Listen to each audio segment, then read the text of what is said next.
Job లేక ఇబ్బంది పడుతున్నారా? అయితే మెడికల్ కోడింగ్ మీకు మంచి ఆప్షన్. వెంటనే కాల్ చేసి కోర్సులో జాయిన్ అవ్వండి. రమ్మగారు మర్యాద రామన్న కథ ఏదన్నా చెప్పుకుందాం ఈరోజు. తీర్పు కథలు. తీర్పులు మళ్ళీ పిచ్చి పిచ్చి తీర్పులు కాదు, బాగా తెలివైన తీర్పులు, తెలివితేటలతో కూడినవి. ఒక ఊళ్ళో రామయ్య సోమయ్య ఇద్దరు ఫ్రెండ్స్ ఉన్నారు. ప్రతి చోట వాళ్ళే ఎందుకుంటారని అడగండి, వాళ్ళే పెడదాం. అయితే ఈ రామయ్య సోమయ్య ఇద్దరు కలిసి ఏదో బతుకు తెరువు కోసం పట్టణానికి వెళ్దాం అనుకుంటే సరే ఏం చేశారు, ఈ ఊళ్ళ నుంచి పట్టణాలు వెళ్ళాలంటే ఏదో సింపుల్ గా బస్ ఎక్కి వెళ్ళిపోయే వ్యవహారం కాదు కదా. నడిచి బళ్ళు, అందరికీ బళ్ళు ఉంటాయి ఏమిటి, బళ్ళు లేని వాళ్ళు ఏం చేయాలి, ఏదో నడిచిపోయేవాళ్ళు. ఏదైనా దారిలో లిఫ్ట్ దొరికితే ఏట్ల బండో ఏదైనా పొలాల మీదకి వెళ్తుంది, బాట మీద వెళ్ళేది, ఆ బండెక్కి ఎక్కడో దిగేవాళ్ళు. ఇంకా కొంచెం ముందుకి అట్లా పోయి వెళ్తుండేవాళ్ళు. అయితే వీళ్ళు ఏం చేశారట, బాగా నడిచి ఒకటి రెండు రోజులు ప్రయాణం చేసి ఓ పూటకోళ్ళమ్మ ఇంట్లో రాత్రికి పడుకున్నారు. పూటకోళ్ళమ్మ ఏం చేసినట్టు పేదరాశి పెద్దమ్మ అందం పోని, మన వాళ్ళకి పేదరాశి పెద్దమ్మ అంటే బాగా ఇంట్రెస్టింగ్ గా ఉంటుంది. అవును, ఈ పేదరాశి పెద్దమ్మ సరే వాళ్ళిద్దరితో కష్టం సుఖం కనుక్కుంది. ఆ పూట అక్కడ సాయంకాలం నుంచి పడుకున్నారు, కబుర్లు చెప్పుకున్నారు. మర్నాడు పొద్దున వెళ్ళేటప్పుడు పేదరాశి పెద్దమ్మ పొద్దున్నే చెరుకు అంతా చద్దనం పెట్టి ఏం చేసిందట, రొట్టెలు కట్టించింది మధ్యదారిలో తినడానికి. వీళ్ళు ఏదో ఒక పావలా 10 పైసలు ఆవిడకి ఇచ్చుంటారు పాపం. సరే ఏం చేసింది, పెద్ద పెద్ద రొట్టెలు చేసి ఈ రామయ్య సోమయ్య ఇద్దరు ఉన్నారు కదా, సోమయ్య ఏంటంటే ఇతరులకి సహాయం చేసే గుణం కలిగిన వాడు, రామయ్యకి కొంచెం అది తక్కువ, కొద్దిగా స్వార్థపరుడుగా అనిపిస్తాడు. మాటలను బట్టి కదా మనకు తెలుస్తుంది. పేదరాజు పెద్దమ్మ చాలా తెలివైందని చెప్పుకుంటుంటాం మనం. అందుకని ఈవిడ ఏం చేసింది, రామయ్యకి 2 రొట్టెలు, సోమయ్యకి 3 రొట్టెలు ప్యాక్ చేసి ఇచ్చింది. ఎవరైనా కనిపిస్తే దానం చేస్తాడో లేకపోతే తనే తింటాడో ఇంకేదో చేస్తాడు, తెలివిగా ఇతరులకు సహాయం చేసే గుణం ఉంది కాబట్టి ఇచ్చింది.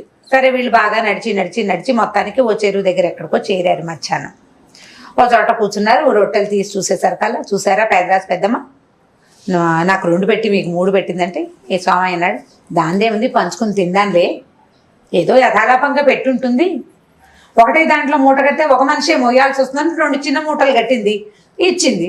రొట్టెలు అంటే ఒట్టి రొట్టెలే ఇవ్వరు కదా, ఓ అంత కూర, ఓ ఇంత పచ్చడి, ఓ చిన్న బెల్లం ముక్క కూడా ఇస్తారు. ఇన్ని 4 వస్తువులు అయినాయి కదా, అందుకని అట్లా గట్టి ఉంటుందని చెప్పాడు.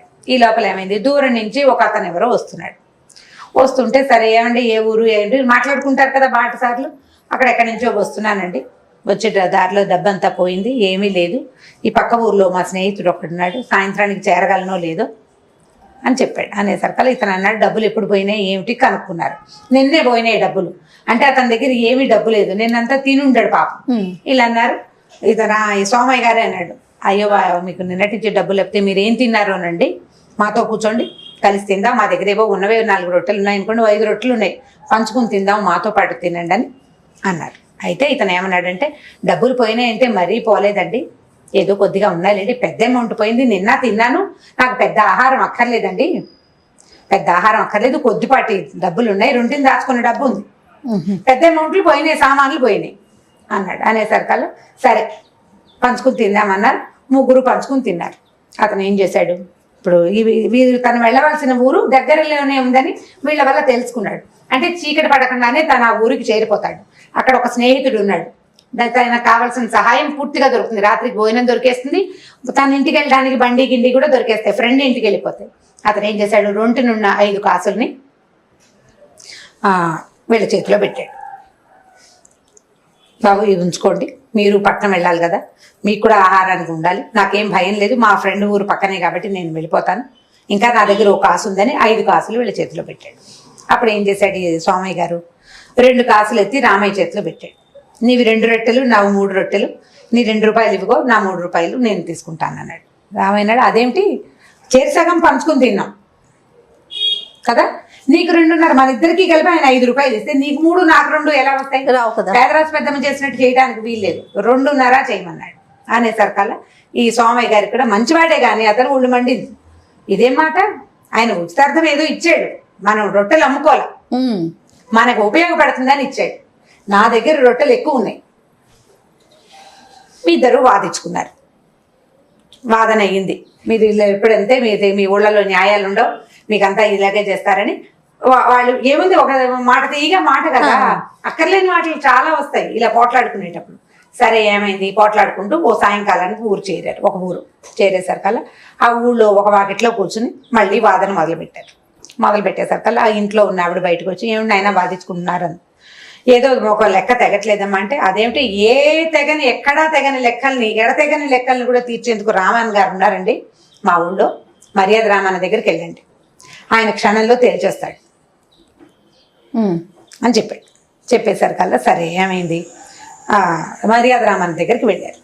వెళ్ళి చెప్పారు ఇద్దరు ఏం జరిగింది అంతా వివరంగా చెప్పాక ఈయన ఏం చేశాడు, చాలా బాగుంది, చాలా మంచి మాట, ఈ లెక్కలో ఓ చిన్న మార్పు, రూపాయి నీకు రావాలి, ఒక నాణ్యమే నీకు వస్తుంది,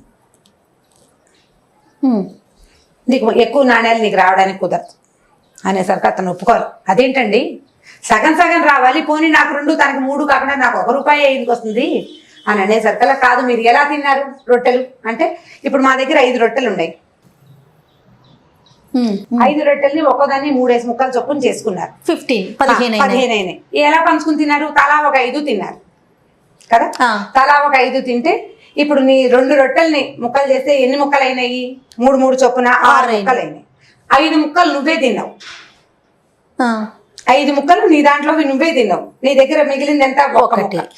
ఇప్పుడు రామయ్య గారిని సోమయ్య తిన్నవెన్ని, తన 5 ముక్కలు తిని తన దాంట్లో నుంచి 4 ముక్కలు అతనికి ఇచ్చాడు, నువ్వు ఇచ్చింది ఎన్ని ముక్కలు, ఒకటే. ఇప్పుడు నీకు ఎన్ని డబ్బులు రావాలి, అతను 5 రూపాయలు ఇచ్చాడు, 5 ముక్కలకి 4 రూపాయలు సోమయ్యకి వెళ్తే 1 రూపాయి నీకు వస్తుంది. మొదటి లెక్కతో ఒప్పుకుని ఉంటుంటే అతనికి 3 నీకు 2 సరిపోయేవి, కానీ నువ్వు ఒప్పుకోలేదు, నీ రొట్టెలు 2 నేను ఒప్పుకోలేదు, నువ్వు నీ ముక్కలు నువ్వు తినేసావు కాబట్టి అయిపోయింది తీరు. వచ్చిన ప్రజలందరూ ఆశీర్వాదాలు ఎంత సింపుల్ గా తెచ్చారండి. వీళ్ళు ముక్కలు చేశాము అని కనుక చెప్పకపోయి ఉంటే ఇంకో రకంగా ఉండేది. రొట్టెని 3 ముక్కలు చేసుకున్నారు, ముగ్గురం ఉన్నాం కదా, ముక్కలు పంచుకుని తినేశారు. చాలా సింపుల్ గా ఒక లెక్క తేల్చేశారనమాట. వచ్చిన వాళ్ళు చుట్టుపక్కల ఉన్న వాళ్ళు 2-3 కూర్చుంటారు కదా ఊళ్ళల్లో, అందరూ విశేషంగా చెప్పుకున్నారు. అసలు రామన్న గారి తెలివి ఎలాంటి చిక్కు లెక్క అయినా సరే క్షణంలో తీర్చేస్తారు. వీళ్ళు 2 మధ్యాహ్నం నుంచి పోట్లాడుకుంటున్నారు, సాయంత్రం అయినా పోట్లాట తెగలేదు.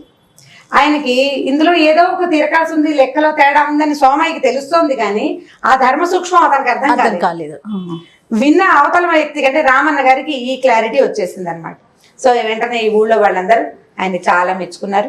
వీళ్ళు కూడా ఇంకా అక్కడి నుంచి డిస్పర్స్, అతను పద్ధతి తప్పే కొంత మటుకు అక్కడి నుంచి డిస్పర్స్ అయిపోయారు. వాళ్ళిద్దరు ఇంకా కలిసి వెళ్ళలేదు. లైక్ మైండెడ్ పీపుల్ తోటి ప్రయాణం చేయాలి. మనం ఎక్కడికైనా వెళ్ళేటప్పుడు ఫ్రెండ్స్ తోటి పిక్నిక్కి వెళ్తాం, ట్రిప్స్కి వెళ్తాం, ఎక్కడికైనా వెళ్తాం, మనలాంటి ఆలోచన ధోరణి ఉన్న వాళ్ళతోటి ప్రయాణాలు చేయాలని చెప్తారు. లేదంటే జర్నీ అంతా కూడా స్పాయిల్ అయిపోతుంది, ప్రయాణం అంతా పాడైపోతుంది, ఇబ్బందులు పాలవుతాం. మనం ఎవరికైనా సహాయం చేయాలని చూస్తే మనతో ఉన్నవాడు వద్దంటాడు. ఏదైనా చేయకూడని పనికి వాడు ఉత్సాహం చూపించవచ్చు, మనం ఉత్సాహం చూపించకపోవచ్చు, ప్రమాదాల పాలవుతాం. ఇప్పుడు మనం కొంత వెనక్కి తీసే మనస్తత్వం ఉందనుకో, మనతో ఉన్నవాడు కూడా వెనక్కి తీసేవాడైతే సులువుగా ఉంటుంది. అది ఆలోచించుకోవాలి. అందుకని ప్రయాణాలు చేసేటప్పుడు తప్పకుండా మనలాంటి మనస్తత్వం ఉన్న వాళ్ళతోటే వెళ్ళాలని రామన్న గారు ఆ ఊరి ప్రజలకి తెలియజేశారు. దీనివల్ల నీతి అది. చాలా బాగుంది రమ్మగారు. ఇంకొక స్టోరీతో మళ్ళీ కలుద్దాం. తప్పకుండా చేయండి. నమస్తే. ఇక ఈ వీడియో కనుక మీకు నచ్చినట్లయితే లైక్ చేయండి, షేర్ చేయండి. మరిన్ని వీడియోస్ కోసం మా ఛానల్ని సబ్స్క్రైబ్ చేసుకోండి.